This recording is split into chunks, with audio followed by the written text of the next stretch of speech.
Stars explode in the quiet night. Chapter 1: The Forge of Genesis. The universe was not born in silence, it was born screaming. Dr. Aris Thorne knew this now, not as a theory in a xenobiology text, but as a physical truth vibrating through the titanium bones of the horizon's whisper and deep into his own. On the main viewer, the planet Primordis filled the void, a sphere of relentless, unforgiving creation. It was not a world of landscapes, but of forces. Continental plates, vast as memories, ground against each other, birthing mountain ranges that were still molten red before being swallowed by churning, chemical oceans.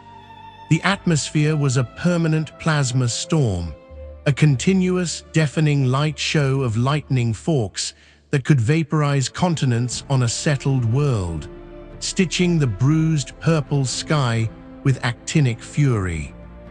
Log entry: Dr. Aris Thorne, Exobiology Survey Mission 7 Kappa. He began, his voice a low murmur against the ship's thrumming. High periapsis orbit. The term planet feels insufficient. This is a cosmological forge, an event, not a place. Above it all, the newborn star Genesis burned with a violent, unstable intensity, bathing the chaos in harsh, revealing light. And threading through it all, the true wonders, the primordials. They coalesced and dissolved in the upper atmosphere like living auroras, beings of pure energy born from the planet's raw, bleeding power. They were beautiful, terrifying, and mindless. Their passage was a silent scream that translated on sensors as bursts of pure, destructive force. Whisper, Aris breathed, his knuckles white on the command console. Radiation levels. The ship's Ari responded, its voice a calm, gender-neutral cadence that was a stark contrast to the visual hellscape. Critical, shielding at 118% capacity, hull integrity degrading at 0.02% per hour. Gravitic shear anomalies detected near the equatorial rift. Caution, observer protocols strongly advised. Aris allowed himself a grim smile. The observer protocol, the prime directive of the Exo Survey Corps. Watch, record, do not interfere. It was a doctrine written for stable, mature biospheres, not for this cosmic maternity ward.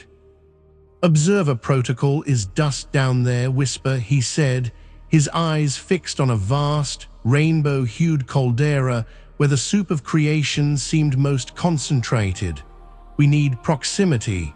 To see the spark, you have to risk the fire. Plot a descent trajectory. Designate landing zone, caldera's edge. Designation accepted, Whisper said. Stability estimate 37%. Probability of surviving descent 28%. Optimistic today are not we, Aris quipped, his hands already dancing across the flight console, initiating the sequence. The Whisper groaned as it tilted, its shields flaring violet as it began its plunge into the inferno. The descent was a controlled fall into a star's nightmare. The ship bucked and shuddered, alarms flashing and dying as systems were overloaded and rerouted. A lightning bolt, thicker than the ship itself, slammed into the shields, blinding the external sensors for a full 3 seconds. Gravitic shears, the ghostly fingers of the planet's violent formation, wrenched at the hull with the force of a god's tantrum.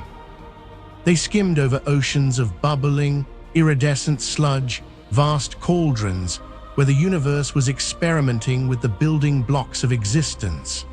Aris's bioscanners went wild, detecting fleeting, complex structures, pulsing spheres of lipid, tangled filaments of protein, only for them to be obliterated a nanosecond later by a falling magma plume or a localized energy burst from a passing primordial. Here, life was being forged and unmade in the same breath. Somehow, the whisper held together. It landed with a bone-jarring crunch on a shuddering plateau of rapidly cooling basalt, its landing claws digging deep into the semi-molten rock. The ground vibrated like a drumhead struck by a giant.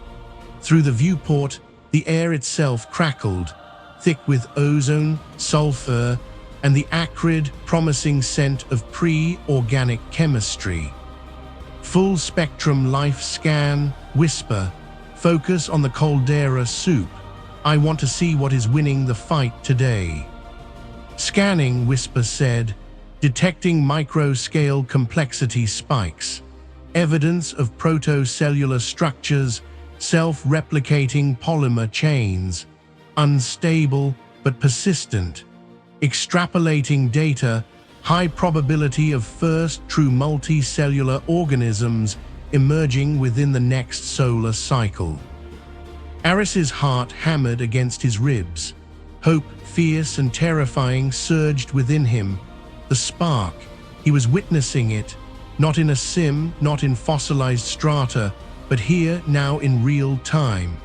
He thought of the silent, singing crystals of Silica Prime and the fungal giants of Mycelios, all the life he had ever studied, and here was their violent, magnificent dawn. Then, whisper shattered the moment. Warning, high-energy debris field detected on inbound trajectory, whisper said. Origin, trans-Neptunian graveyard. Analysis, relics of the Kesari Omega War. Composition, plutonium-239 core, beryllium casing, compromised. Aris's blood ran cold. The Kesari War, a conflict that had scorched a dozen systems a millennium ago, its ghosts still tumbling through the void. Radiation signature, lethal to all known carbon-based life at projected impact proximity, whisper said. Impact zone includes caldera. Time to impact, 87 minutes. On the tactical display, a blinking red icon screamed its path towards Primordis. The projected impact zone bloomed over the vibrant, churning caldera like a death flower. The radiation bloom from the vaporized warhead would not just sterilize this one site, it would scour the nascent life from half the hemisphere, resetting the clock of evolution on this world by 1 billion years. Aris stared from the display to the viewport, where a vast, intricate lattice of glowing filaments had just formed near the soup's surface, pulsing with frantic, beautiful energy. A proto-nervous system. It was alive. It was fighting to exist. And in 87 minutes, a ghost from an ancient, stupid war was going to erase it. No, Aris whispered, the sound lost in the planet's next thunderous convulsion. The word was not a protest, it was a vow. Chapter 2: A Ghost in the Storm. The hope that had surged in Aris's chest moments before curdled into a leaden weight. The blinking red icon on the tactical display was not just a warning, it was an obituary for a world that had yet to be born. The silence in the cockpit was no longer contemplative, it was accusatory. Whisper full analysis. Give me everything we have on that debris field. Designate it the Scourge. His voice was tight, the professional calm a thin veneer over a rising tide of panic. Acknowledged. Designation Scourge. Running deep scan. Mass 1.2 million tons. Core is a criticality event plutonium warhead. The neutron-absorbing shroud is 78% compromised. Upon atmospheric impact and disintegration, the resulting radiation cloud will be a mix of neutron gamma and hard beta particles. Effective sterilization radius 12,000 kilometers. The caldera is at the epicenter. The data streamed across the main viewer, cold, hard numbers painting a picture of absolute extinction. The intricate, pulsing lattice in the caldera soup would not just die, it would be unmade at a molecular level. Options, Aris demanded, his mind already racing, discarding possibilities as fast as he could conceive them. Can we destroy it? A precision kinetic strike, shatter it before it enters the atmosphere. Negative, a kinetic impact of sufficient force to disperse the Scourge would create a debris cloud of still radioactive fragments. Probability of global precipitation, 99%. The resulting nuclear winter and continued radiation would achieve the same sterilization effect over a slightly longer time frame. Aris slammed a fist on his console. Tractor beams, can we grab it and change its course? Tractor beam effectiveness decreases exponentially with range and velocity. At current closing velocity, beams would be ineffective beyond 10,000 kilometers. Atmospheric drag would become a factor at 500 kilometers. By then, it would be too late to alter trajectory significantly. Then we blast it. Our particle beams, focus them on the core, vaporize the plutonium before it can scatter. Analysis, a precision energy strike could theoretically vaporize the core. However, the beryllium casing and remaining shrouding create an unstable containment field.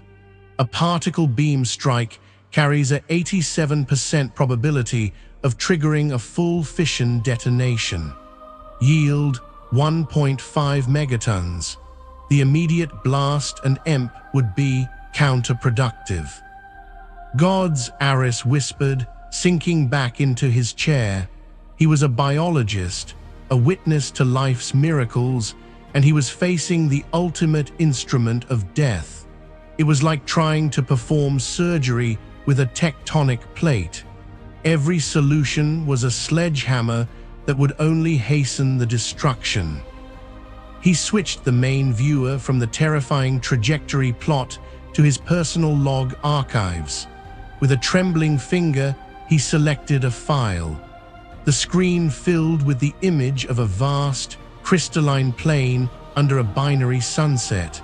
The air shimmered with a low, resonant hum that was almost music. Log Silica Prime, his own voice, younger, filled with wonder, played over the image. The singing crystals are not merely geological formations. They are a complex, planet-wide neural network communicating through resonant harmonic frequencies. They remember the stellar cycles. They have, for lack of a better term, a song. It is the slowest, most beautiful symphony in the known galaxy. He closed the file. The memory of that silent song was a physical ache. He pulled up another. A world of towering, fungal giants, their caps glowing with soft bioluminescence in a perpetual twilight. Mycelios, the fungal entities here exhibit collective intelligence.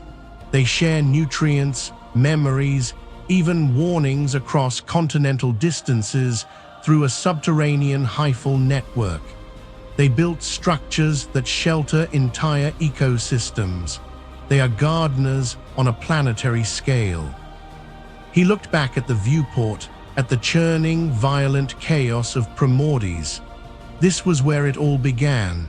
The silent singer, the fungal gardener, their ancestors were here in this soup right now, fighting, struggling, reaching for existence, and he was supposed to watch it be erased.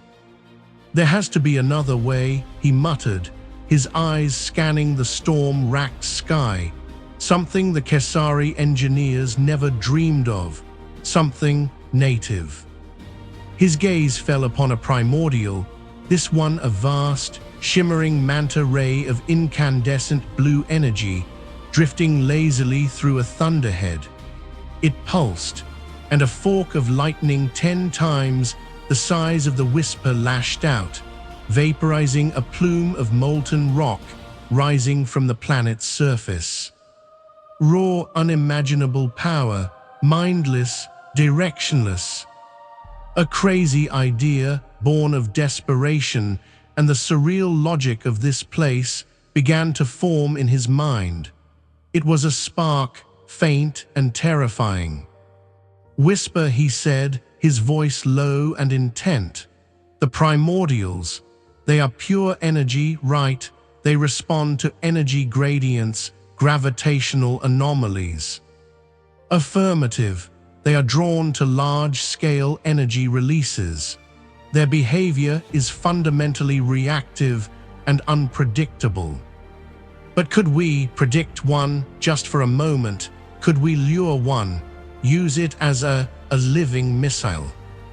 The silence from the Ari was longer than any that had preceded it. The ship's internal lights seemed to dim slightly. Theoretically possible. The energy signature of a detonating primordial interacting with the Scourge's compromised core would likely result in complete vaporization of the plutonium, containing the radiation within the energy blast. The risks are catastrophic. List them. 1. The primordial may not engage the target. It may ignore the lure and attack the planet's surface or us. 2. Controlling the direction and timing of the release is impossible. The resulting explosion could be more destructive than the Scourge's impact. 3. Such an operation requires proximity, extreme proximity. The shuttle, Spark Sentinel, would have to be within the primary engagement zone. Survival probability 0.7%. 0.7%. The number hung in the air, colder than the void outside. Aris looked at the countdown timer on the main display, 76 minutes, 43 seconds. Then he looked back at the caldera. The lattice of light had grown, branching out, forming new, more complex nodes. It was a city being built in fast forward, a nervous system wiring itself into existence. He thought of the singing crystals and the fungal giants. He thought of the silent, screaming potential here on the edge of Genesis. He was not just an observer anymore. He had become a part of the ecosystem, a variable in the equation of life and death on a planetary scale. "Whisper," Aris said, his voice now steady, devoid of all doubt. "Prep the Spark Sentinel. Load it with every gravitic pulse emitter and energy baffler we have. Run every simulation you can on primordial behavioral patterns. Find me the perfect one."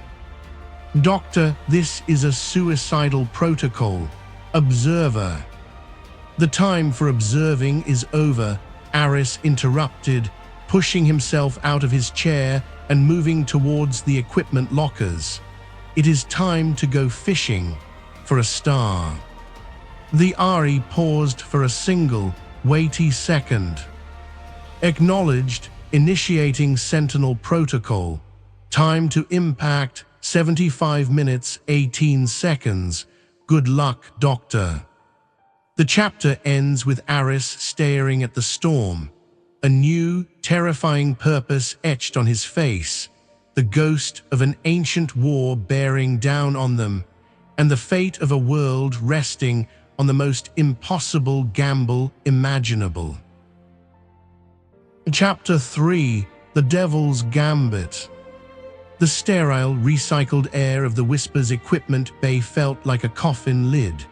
Every breath Aris took was a conscious effort, each one bringing him closer to the moment he would step into the storm. The bay was a chaos of organized preparation. The Spark Sentinel, a nimble, arrowhead-shaped shuttle, sat in its launch cradle, its hull already scarred from previous forays into less hostile environments.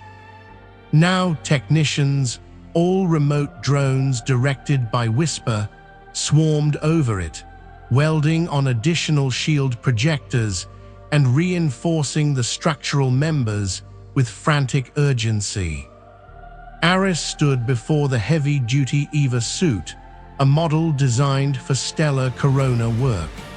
It was a second skin of layered composites and heat-resistant ceramics, but against the raw fury of Primordis, it felt as flimsy as paper. Whisper reroute all non-essential power from the Whisper to the Sentinel's shields and engines. I want every jewel we can spare. Affirmative, rerouting life support and auxiliary systems. Habitat deck power will be reduced to minimum. The Whisper will be operating on a skeletal crew profile. Understood. Aris began the laborious process of sealing himself into the suit. Each click of a lock, each hiss of a pressure seal was a step closer to the point of no return. And the emitters, the gravitic pulses, are our only lure. The 3 primary gravitic pulse emitters have been mounted on the Sentinel's hull. They are set to a rotating frequency based on my analysis of Primordial Beta 7. It is the most aggressive and energy-responsive entity within intercept range. A holographic schematic of the Primordial appeared in the air before him. It was a serpent of pure crimson energy, its form coiling and uncoiling in a pattern that suggested mindless rage. Beta 7, Aris murmured, studying its predicted flight paths. Why does it feel like we are poking a god with a stick? The analogy is apt. Simulations suggest that once activated, the emitters will make the Sentinel the most prominent gravitic anomaly in the region. Beta 7 will interpret it as a challenge or a competitor. And then it will try to eat us. Correct. The strategy relies on the Sentinel surviving long enough to lead Beta 7 on an intercept course with the Scourge, then dodging at the last possible microsecond. Aris finished sealing his helmet, the suit systems whirred to life, overlaying data on his visor. Radiation levels, structural stress, countdown timers, the numbers were all red. Doctor, I must once again note the odds. The probability of the Sentinel surviving the initial engagement with Beta 7 is 12%. The probability of achieving precise intercept is 3%. The probability of your survival following a successful intercept is 0.7%. Observer protocol. Whisper, Aris cut in, his voice calm inside the helmet. What are the odds of the Primordial Lumina surviving if we do nothing? Within the caldera, given the projected radiation bloom, 0.00001%. Then my 0.7% looks pretty good, does not it? He moved towards the Sentinel's airlock. This is not about protocol anymore, it is about calculus, and I am making the numbers better. The airlock cycled with a deafening roar, equalizing with the hellish pressure outside. The inner door slid open, revealing the Sentinel's cockpit. Aris climbed in, his suited body settling into the reinforced pilot's couch. The restraints automatically snaked around him, locking him in place. The cockpit was a tomb, and he was sealing himself inside. Run final diagnostics, and give me one more look at the Cradle. The main viewer flickered, showing a magnified view from the Whisper's external cameras. The caldera soup churned, a violent, beautiful mosaic of chemical creation. And there, at the center, the lattice glowed brighter than ever, a delicate, intricate web of light holding against the planet's fury. It was a city of life, built in a day, unaware of the asteroid hurtling towards it. He was doing this for them, for the silent singers and the fungal gardeners yet to be, for the spark. "All systems are green, Doctor," Whisper's voice came through the cockpit comm, clearer now. "The Sentinel is as ready as it can be. Countdown to Scourge impact, 68 minutes. Aris took the controls. They felt cold and alien in his grip. "Initiate launch sequence." Below, the Whisper's bay doors groaned open. The howl of the storm invaded the cockpit, a symphony of destruction. Wind shear rocked the shuttle violently. Lightning flashed, illuminating the bleeding sky. "Release docking clamps." With a series of heavy thunks, the Sentinel was free. It hung for a moment in the relative calm of the bay, a tiny spear poised at the heart of a hurricane. "Godspeed, Aris." Aris did not reply. He pushed the thrusters to full power. The Spark Sentinel shot forward, leaping from the belly of its mothership and into the forge.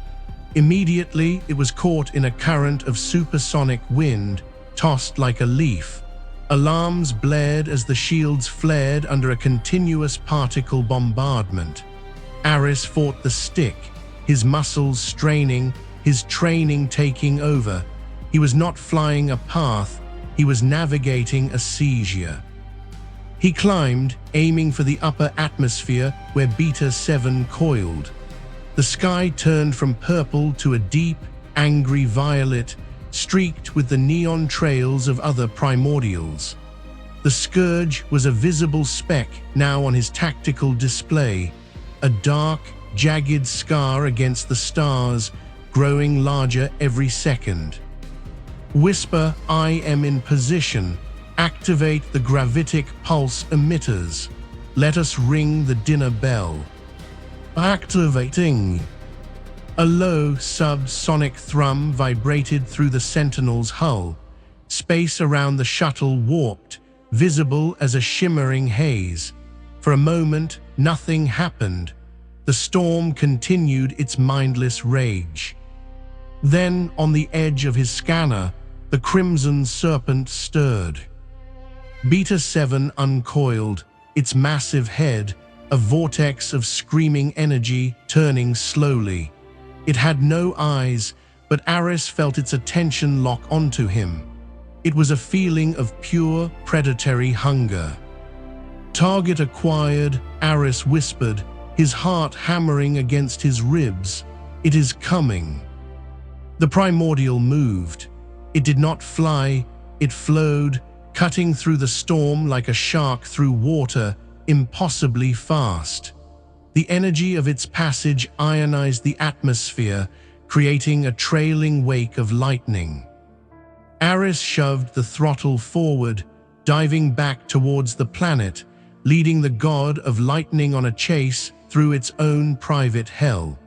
The Sentinel screamed in protest, its hull heating to incandescence. The Devil's Gambit had begun. The hook was set. Now he had to survive long enough to reel it in. Chapter 4: A Serpent of Light and Fury. The Spark Sentinel was no longer a ship. It was a nerve ending being dragged through a universe of pain. Alarms were a constant, shrill chorus.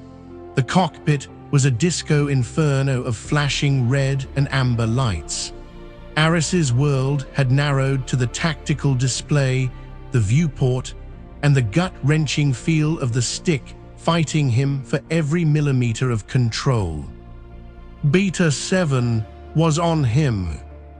It did not move like a creature, it moved like a law of physics.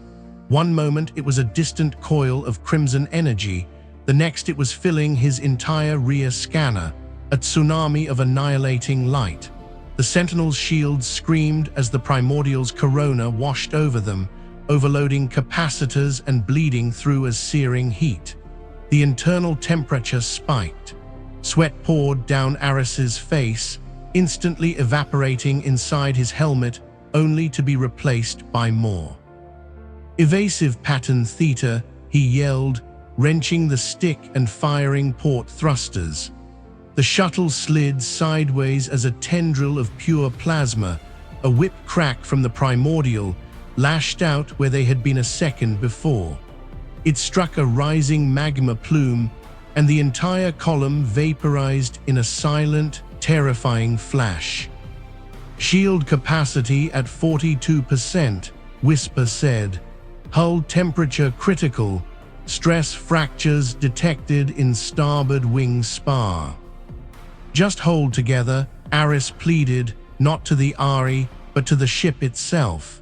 He dove, skimming so low over a boiling, metallic ocean that the spray of molten metal sizzled against the shields.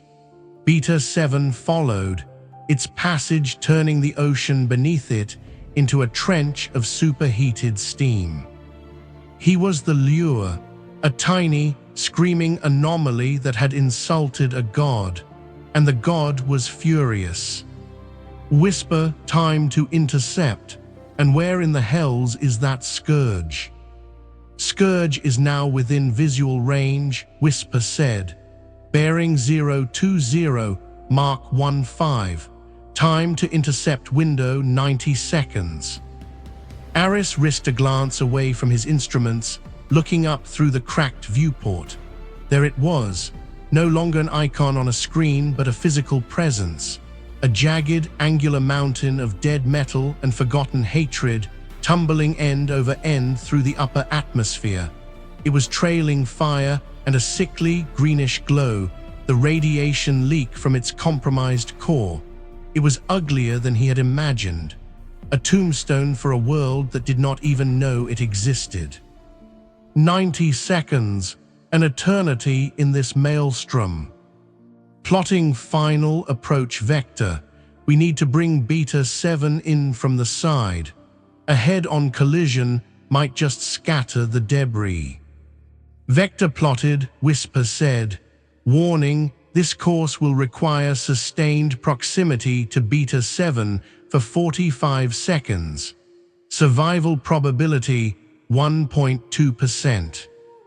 Celebratory odds, Aris grunted, slamming the throttle to full. The Sentinel surged upward, climbing on a pillar of fire straight towards the descending Scourge. Activate all remaining gravitic pulses. Make us impossible to ignore. The emitters on the hull flared, warping space with a violent, visible shudder. The effect on Beta 7 was instantaneous and terrifying. The Primordial's silent scream became a palpable wave of force that hit the Sentinel like a physical blow. The viewport webbing of cracks multiplied. A console to Aris's left exploded in a shower of sparks, and the acrid smell of burning insulation filled the cockpit. The Crimson Serpent was no longer just chasing. It was consuming. It opened, a maw of swirling, impossible energies that sought to swallow the tiny, irritating spark that was the Sentinel. Aris flew on instinct, on fear, on a desperate, screaming will. He jinked and rolled, the G-forces crushing him into his couch. He flew through a storm of his own creation, the Primordial's energy lashing out, each near miss a brush with absolute vaporization. Impact in 30 seconds, Whisper said. The Scourge is entering dense atmosphere. Drag is increasing. The dead warhead was now a falling star of death, its glow intensifying. Beta 7 was right behind him, so close he could see nothing but raging crimson light in his rear view cam. This is it, Whisper, on my mark. cut the gravitic pulses, and give me everything we have on the forward thrusters. We need to brake hard to port." "Affirmative," Whisper said. "All power is being rerouted to maneuvering thrusters. Shields will fail." "Understood." Aris's hand hovered over the thruster control. The Scourge filled his viewport, a monstrous, tumbling monument. Beta 7 was a heat at his back, a promise of dissolution. 3, 2, now. He cut the pulses and slammed the thrusters. The sudden silence from the emitters was as shocking as the noise had been. For a split second, Beta 7 seemed confused, its forward momentum unchecked. Then, its attention locked onto the new, massive energy signature, the superheated, radioactive bulk of the Scourge burning through the atmosphere directly ahead. The Sentinel, freed from the gravitational lure, shot sideways like a stone from a sling. The inertia shoved Aris hard to the side, his vision tunneling. Alarms shrieked as the shields collapsed entirely. The hull groaned, threatening to come apart. He had a single frozen frame of perception. The Primordial, a river of incandescent fury, meeting the Scourge, a mountain of dead, toxic matter. They did not collide, they merged. The crimson energy of Beta 7 flowed over and into the Scourge, engulfing it. For a horrifying, beautiful moment, the dead weapon glowed from within, a dark star lit by hellfire. The Primordial, interfacing with the unstable plutonium core and the violent energies of atmospheric entry, could no longer maintain its form. It was a being of pure energy trying to digest a radioactive poison. It overloaded. The explosion was not a sound, it was the end of it. A white, absolute whiteness erased the world. It was a sun being born and dying in the same instant. The Sentinel was hit by a wall of force that was pure light and heat. The viewport, already stressed, turned opaque, then vaporized. Aris was blinded. The shockwave picked up the shuttle and threw it, a toy in the hand of a vengeful giant. He felt a sickening crunch as his ribs gave way against the restraints. A shard of screaming energy, a fragment of the dying Primordial, sheared through the open cockpit, vaporizing the co-pilot's seat where his head had been a second before. Heat seared the side of his face, a pain so intense it was a color blinding white. Then the silence. The terrible, ringing silence of vacuum, broken only by the rush of wind and the creaking of dying metal. The Sentinel was falling, spinning out of control, plunging back towards the churning caldera soup. Aris, half-blind, bleeding, his suit torn and scorched, fought the dead stick. Every breath was a knife in his chest. "Whisper, emergency power, anything." Rerouting, Whisper said, its voice fragmented. "Life support critical, hull breach." A single, final burst of thrust from the attitude adjusters. It was not enough to stop the fall, just enough to alter the angle. The Spark Sentinel slammed into the thick, viscous soup of the caldera not far from the plateau. It skidded, tore a deep furrow through the primordial broth, and lodged itself, half-submerged, in the muck. Steam and noxious fumes erupted in a great hissing cloud. The last of the alarms died, leaving only the planet's eternal, roaring anthem. Aris hung in his harness, dazed, broken. He tasted blood and ozone. The radiation warning on his suit visor blinked a weak, persistent red. He was down. The Scourge was gone. But as the steam cleared and his vision began to adjust, he saw the new horror. A wave of visible distortion, a shimmering wall of death. The radiation bloom from the vaporized warhead was rolling across the landscape towards him, towards the caldera.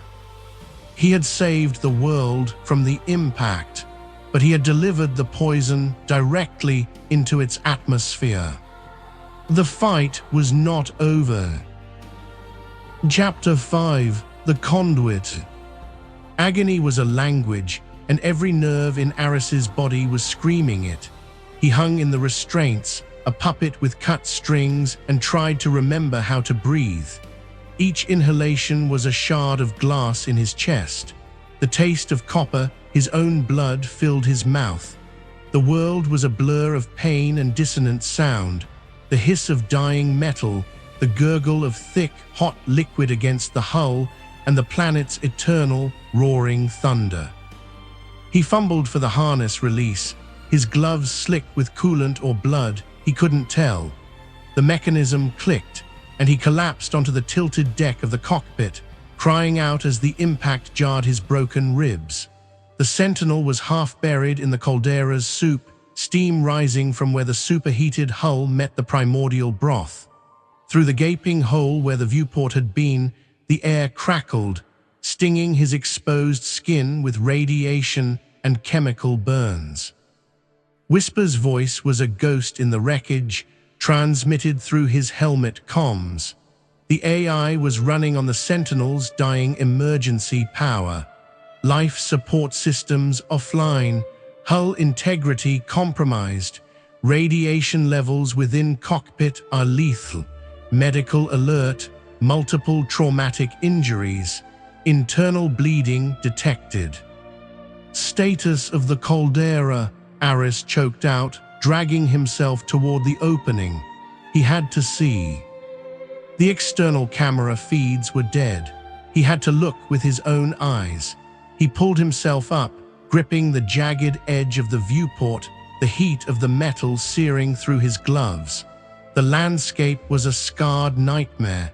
The sky still glowed with the afterimage of the Primordial's detonation, but rolling towards him, visible as a shimmering heat haze of distortion, was the real threat, the radiation wave. It moved with a silent, inexorable grace.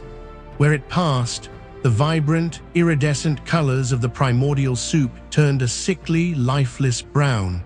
The intricate, glowing lattice he had seen from orbit, the protonervous system that had filled him with such hope, was dissolving before his eyes, its light guttering out like a drowned star. The spark was being extinguished, meter by meter. No, the word was a ragged sob. He hadn't come this far, hadn't gambled with a god, just to watch it die like this. Whisper, options, there has to be something. A memory, fragmented and desperate, surfaced through the pain. Whisper's voice, just before comms died during the descent. A last, desperate suggestion for a scenario exactly like this. Localized shielding, the memory of Whisper's voice stated. Theoretical, sacrificial emitters, designed to create a temporary radiation shadow, requires a massive, instantaneous power source. The Sentinel's core is dead. Power, they needed power. The Sentinel was a corpse, but the planet was a raging powerhouse. It was all around him, in the lightning, in the churning soup, in the very air. The planet, we use the planet, he gasped, a plan forming in a flash of delirious inspiration. The emitters, where are they? Cargo bay, Whisper responded. Heavy-duty, jury-rigged emitters, designed for exogeological sensing. They can be repurposed. The cargo bay, it was behind him, through the twisted corridor that was now canted at a 45-degree angle. The radiation wave was less than a minute away. With a strength he didn't know he possessed, Aris pushed himself off the console and stumbled into the passage. The world tilted and swam. He fell, picked himself up and fell again. Every movement was fire. He used the walls, his hands leaving bloody smears on the scorched metal. He burst into the cargo bay. Equipment was strewn everywhere, but the three heavy emitters, each the size of a man, were still locked in their cradle. They were crude, brutal things with heavy power conduits and focusing arrays. "Tell me what to do," he grunted, grabbing the first one. It was immensely heavy, and the pain in his ribs was a white-hot nova. He screamed as he lifted, but he didn't stop. "Bypass primary safeties," Whisper instructed. "Reroute power conduits to external ports. The ports are meant for sensors, but they can accept a raw energy feed. The planet's energy must be fed directly into them. It will destroy them. It will likely destroy you." "Don't care about me," Aris panted, dragging the first emitter towards the open cargo ramp, which was submerged in the bubbling soup. Just the spark. He staggered down the ramp and into the caldera. The soup was thick, burning hot even through his suit, pulling at his legs like tar. He planted the first emitter, shoving its base into the muck. He did the same with the second, then the third, forming a rough triangle around the largest cluster of the fading life structures. The pulsing spheres were dim, their light almost gone. The wave was seconds away. He could feel it now, a dry metallic pressure in the air, a deep cellular pricking that promised annihilation. The soup around the edges of his makeshift sanctuary was boiling into toxic steam. He clutched the activation trigger, a heavy, crudely welded device. He raised it to the storm-racked sky. The emitters were silent. They had no power. "Come on," he screamed, his voice raw and broken.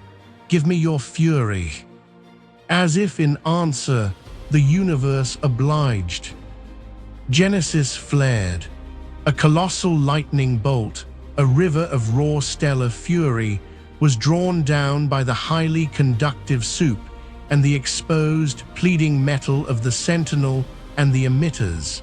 It didn't strike near him. It struck him. Aris Thorne became the conduit. Agony. It was a universe of pain, vast and white and absolute.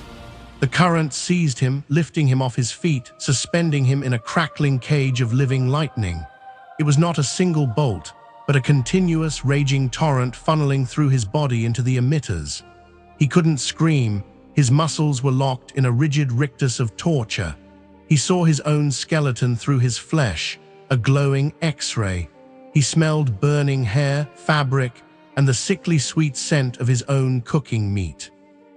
The crude emitters flared to life, not with a gentle hum, but with a shrieking, stellar fury. They glowed white-hot, projecting a desperate, shimmering dome of energy over the fragile life, just as the radiation wave hit. The shield didn't embrace the energy, it fought it. It buckled, flickered violently, screaming at a frequency that shattered the remaining glass in the Sentinel.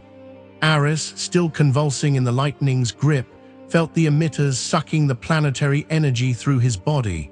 He was the fuse, the sacrificial circuit. He felt his cells dying, his mind unraveling into bright, hot threads. This was it. He was being burned out on the cradle of creation. The radiation wave crested over the dome. One of the emitters, unable to handle the load, exploded into molten slag. The dome flickered, faded to a thin, translucent shimmer, but it held. For 10 endless seconds, the wave of death washed around the shielded area. Outside the triangle, the land was scoured bare, the soup boiled into a lifeless, brown crust. But inside, the lightning ceased. The connection was severed. Aris Thorne dropped like a stone into the bubbling, protected soup. He didn't feel the burn, he felt nothing. A profound, absolute cold was leaching into him, starting from his core and spreading outward. Darkness crept in at the edges of his vision, a soft, welcoming void. He floated, face up, staring at the clearing, bruised sky. The dome was gone, the emitters were slag, but within the circle they had protected, the soup still churned with vibrant, defiant color. The fragile spheres pulsed, their light not just returning, but intensifying. A new structure began to form from the old, a branching, crystalline lattice, more complex and beautiful than before, glowing with a fierce, internal light. Life not just persisting, evolving. He saw a shadow above him, the horizon's whisper, battered but intact, descending on screaming thrusters. A blue tractor beam locked onto him, pulling him from the soup. He felt nothing, only the cold. The chapter ends with Aris being pulled into the whisper, his body broken, his mind fading, but his eyes fixed until the last on the glowing, nascent life in the caldera below, a spark that, against all odds, still burned. Chapter 6: A Testament in Light. Consciousness returned not as a sunrise, but as the slow, painful kindling of a fire in a ruined house. Sensation came first, a deep, throbbing ache that seemed to be in every cell, a metallic taste in his mouth, and the sterile smell of the med bay's air filters. Then came the memory, lightning, a cage of white agony, the cold. Aris Thorne opened his eyes. The world was a blur of soft light and beeping monitors. He was in the automated med bay of the horizon's whisper. Tubes snaked from his arms, and a bio-support web cradled his broken body. He tried to move his hand, and a wave of nauseating pain made him gasp. "Do not attempt movement, Doctor," Whisper said, its voice soft, almost hushed. "You have sustained critical injuries." Aris's voice was a dry rasp. "The caldera." The main viewer above his bed flickered to life. It showed a high-resolution image from orbit. The plateau where they had first landed was a blackened, glassy scar. The wreck of the Spark Sentinel was a dark, twisted speck half buried in cooled rock. But in the heart of the caldera, protected by a perfect ring of scorched earth, was a pool of vibrant, glowing blue. Within it, delicate, crystalline structures pulsed with a soft, steady rhythm. Tiny, multifaceted organisms, like living jewels, drifted through the broth. They were clumsy, new, and breathtakingly beautiful. Observation: caldera life forms persist, Whisper reported. The protected node exhibits accelerated complexity and stability. First true multicellular organisms confirmed. Taxonomic designation: Primordial lumina. Genesis continues. A weak, bloody smile touched Aris's cracked lips. They lived. The spark had not only endured, it had grown stronger. He had been the catalyst, both in destroying the Scourge and in forcing an evolutionary leap through the crucible of the radiation storm. "Show me the damage," he whispered. A holographic schematic of his own body appeared beside the bed. It was a map of ruin, radiation-induced cellular necrosis, severe burns along major nerve pathways, multiple spinal fractures. Synthetic organ support was currently operating his kidneys and filtering his blood. The schematic was a forest of red warnings. The lightning strike and radiation exposure caused systemic failure, Whisper explained.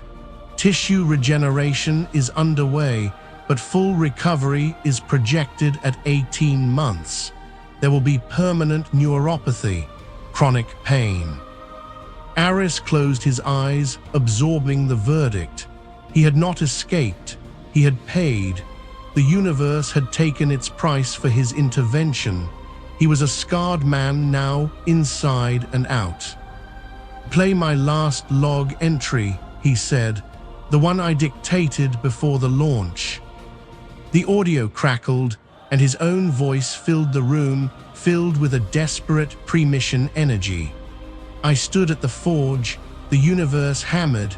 It burned me. It broke me. I became the lightning rod, the sacrificial circuit. We didn't save a world, we shielded a spark.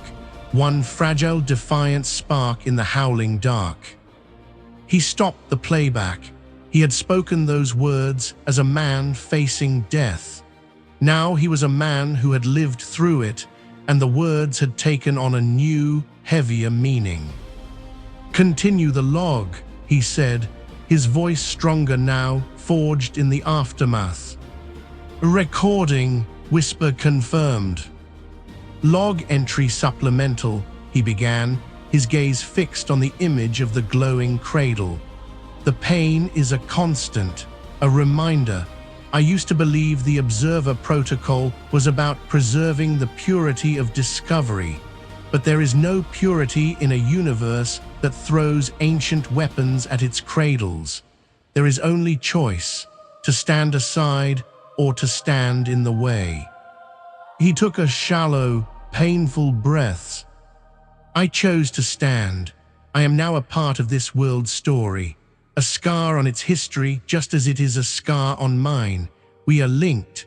The Primordial Lumina will never know of the ghost from an old war or the broken man who channeled a star to save them. They will simply live. They will grow, evolve, and perhaps one day sing their own songs into the void." He watched as a primordial, a new one or perhaps a reformed fragment of Beta 7, drifted low over the caldera. But instead of screaming destruction, it pulsed with a soft, golden light, bathing the nascent life forms in a gentle, nurturing radiance. The planet's inherent violence continued. A tremor shook the Whisper gently, but in this one tiny sanctuary, a pact had been made. Violence had been answered with sacrifice and had given way to guardianship. We look for life out here, hopping to find answers. Perhaps the only answer is that it fights. With every fiber of its being, against all odds, it fights to exist, and sometimes it needs someone to fight with it. He let out a long, slow sigh, the weight of his injuries and his revelations settling upon him. He was no longer just Dr. Aris Thorne, exobiologist. He was the man who burned at the cradle of light, and he would wear those burns as a testament. End log. The Horizon's Whisper began its slow, steady climb out of orbit, leaving the violent, beautiful living world behind. On the viewer, Primordis shrank, a convulsing jewel of purple and gold against the black velvet of space, and on its surface, one tiny, defiant point of blue light shone, a beacon in the howling dark. The cradle was scarred, but the light was born, and for Aris Thorne that was enough. Epilogue: The Witness. Stardate 794.33, Terran adjusted. Location: High Anchor Orbit, Primordis Genesis System. The pain was a ghost in his machine. Aris Thorne stood on the command deck of the Horizon's Whisper, his body a tapestry of synthesized nerve endings and scar tissue. The medbay had rebuilt him, but it had been forced to make compromises. A faint, cybernetic gold filigree traced the left side of his face, where his own skin had been vaporized. Beneath his flight suit, his ribs were a lattice of carbon nanite reinforcement. He was a relic, patched together with 24th century technology, forever marked by the cradle. Below, Primordis was changing. The cataclysmic storms were less frequent. The atmosphere, while still violent, had begun to show patches of deep blue between the bruised purple, and across the planet, in the sheltered calderas and deep oceanic vents they had shielded, the primordial lumina were not just surviving, they were engineering. Brilliant, city-sized crystalline structures now pulsed in the churning seas, their light harmonizing in complex, rhythmic patterns. They were drawing energy from the planet's core, stabilizing the magnetic field around their habitats. They were, for lack of a better word, terraforming. The Lumina network has expanded by 400% in the last solar cycle, Whisper stated, its voice now a permanent presence in his enhanced auditory cortex. Their rate of technological, or rather biological advancement is logarithmic. They are approaching a societal singularity. They're learning to sing, Aris murmured, his voice a low rasp that was part hymn, part vocal synthesizer. He watched a new structure, a spire of living light, climb from the ocean towards the calmer sky. It was a testament. His sacrifice had bought them this chance, and they were seizing it with terrifying speed. A soft chime echoed through the deck. Incoming priority communication, Whisper announced. Encryption, Blackwatcher level. Origin, beyond the Kesari demilitarized zone. Aris froze. Blackwatcher was a classification he'd only heard of in whispers, reserved for existential threats and the darkest secrets of the Terran expansion. The Kesari DMZ was a graveyard, silent for a century. "Put it through," he said. The main viewer shifted from the planet to the star-flecked blackness of the Genesis system's edge. Then a face resolved. It was harsh, angular, and crisscrossed with scars that made Aris's own look cosmetic. The eyes were cybernetic, glowing with a cold blue light, and they bore into Aris with an intensity that felt like a physical blow. Dr. Aris Thorne, the voice was a dry, grating sound, like stone on stone. "I am Valerius Kine, formerly of the Kesari Omega Directive, now a concerned party." Aris's blood ran cold. The Omega Directive was the Kesari's mythical doomsday weapons division, the creators of the Scourge. "You're a ghost," Aris said, his combat implants already priming, running threat assessments that returned a dizzying array of lethal probabilities. "We are all ghosts from that war, Doctor, but some of us are still walking." Kine's lip curled into something that wasn't a smile. "You destroyed my weapon." "It was aimed at a nursery." "It was a failsafe," Kine snapped, his composure cracking for a microsecond to reveal a bottomless well of fury. "You think the Scourge was just a piece of debris, a forgotten bullet? It was a sentry, programmed to target worlds exhibiting certain anomalous energy signatures, the signature of a potential rival, a successor species." The pieces began to click into place in Aris's mind, forming a picture so horrifying it stole his breath. The Kesari hadn't just been fighting a war, they had been trying to sterilize the galaxy of future competition. "The Primordials," Aris breathed. "The Primordials, the Lumina, it doesn't matter what you call them," Kine said, his voice dropping to a venomous whisper. "You didn't just save them, Thorne, you activated them.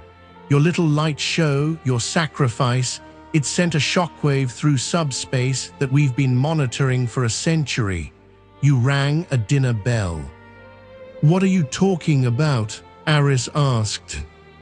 "The Scourge wasn't the only one," Kine said, his cybernetic eyes flaring. "There were others, sleeper probes, and your heroic act, the detonation of a primordial, the birth of a new, hyper-advanced life form. It was a flare in the dark. It has awakened something else. Something the Kesari Omega War was designed to pacify. A new image flashed on the screen, overlaying Kine's grim face. It was a deep space sensor ghost, an impossible shape moving between stars, drinking their light. It was vast, ancient, and utterly alien. The Kesari didn't build weapons because they were conquerors, Doctor. They built them because they were terrified. They knew we weren't alone in the dark, and they knew we weren't at the top of the food chain. Kine leaned forward, his face filling the screen. You wanted to be a guardian, Thorne. You wanted to stand in the way. Good. The real war isn't over. It's just beginning. And you just showed the biggest predator in the cosmos exactly where to find its next meal.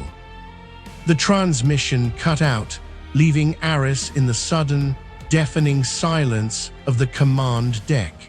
The beautiful, glowing world below no longer looked like a cradle. It looked like bait.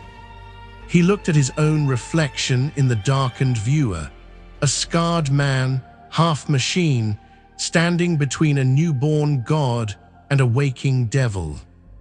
The ghost in his machine wasn't just pain anymore. It was a warning.